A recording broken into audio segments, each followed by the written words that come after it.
day to you all. If you would please put your palms together for a meditation reading. Today, I choose to live with gratitude for the love that fills my heart, the peace that rests within my spirit, and the voice of hope that says all things are possible. Anonymous, if you would please join me in Gasho. Namo Amida Butsu, Namo Amida Butsu, Namo Amida Butsu, Namanda Butsu, Namanda Butsu. It has been 5 months since the bell echoed outside in the air. The bell was rung on August 6th, Japan time, and will be rung on August 9th. San Jose Betuin asked if the temples in the Coast District would ring their bells in moratorium of the bombing of Hiroshima and Nagasaki. While I rang the bell, it felt as though all activities were suspended for a few moments. I no longer felt the cool morning air or heard the laughter and talking from the Bob Jones Trail. All sounds went silent.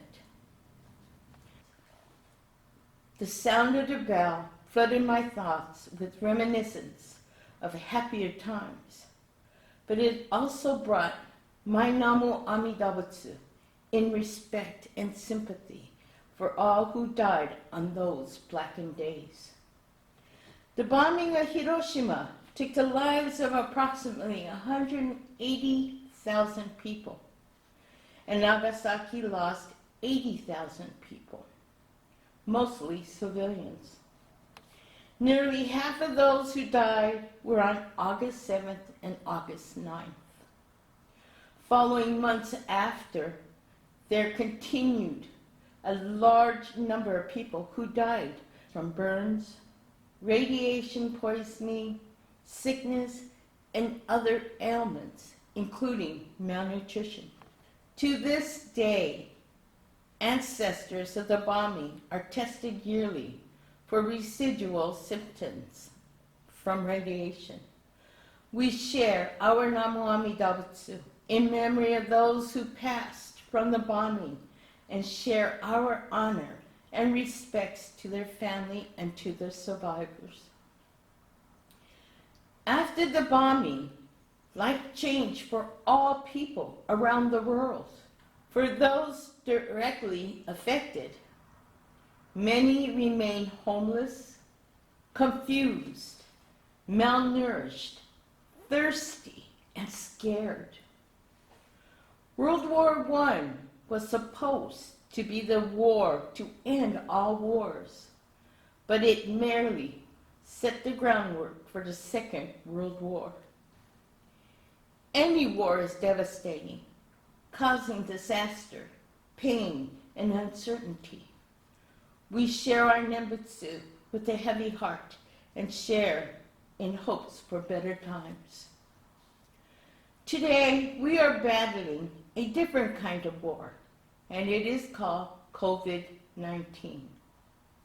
It is invisible, tasteless, odorless, and conditions and symptoms are constantly changing.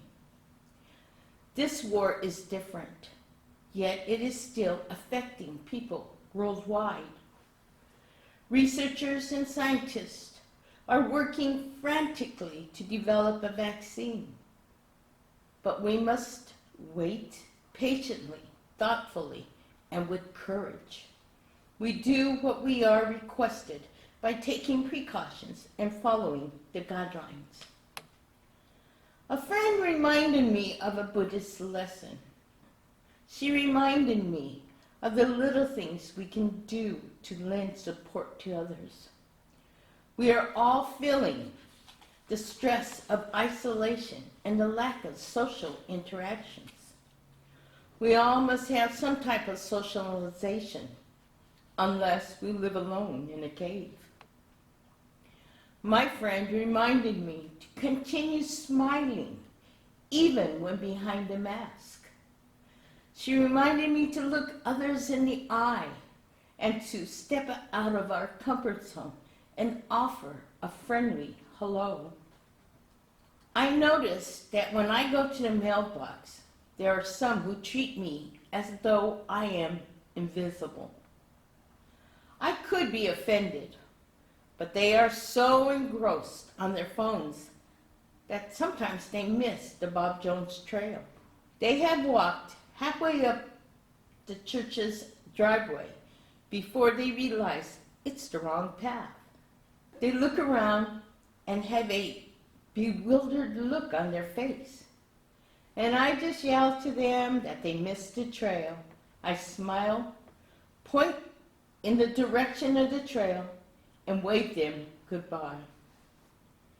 Yet there are those who are complete strangers who make it a point to say, "Hi, how are you?" My response is always with my thanks and a smile. It is these small gestures that can make an ordinary day into a good day. We do many things to share comfort and warmth for friends and family. I have another friend who is making candles with the scent of the great outdoors. It will be given away to those not ready to venture out of the house. It will bring a somewhat peace of nature inside and hopefully spread smiles on their faces. We try our best to spread some sanity during this chaotic time. We can share the Buddha Dharma through our small actions of compassion, kindness, gratitude, or courtesy. There are so many more actions that we can share, and these are just a few to mention. Whatever the action, it can be passed on to others, who then pass it to another, and down the line. It is a time to step out of our comfort zone and to take the first step in teaching others what courage, support, and strength is. It is also a good time in taking the first step into understanding and strengthening our Namo Amida Butsu. Whatever the action may be, we are taking that first step. We are sharing encouragement and lending support. We are teaching the Buddha Dharma through our actions. It is a time of remembrance of past events, whether good or bad. It is also a time of discovering who we truly are. It is also a time of examination and discovery of our true self. What we thought was the self can be a surprise. And this surprise may come to us as a complete different idea of what we thought was our true self.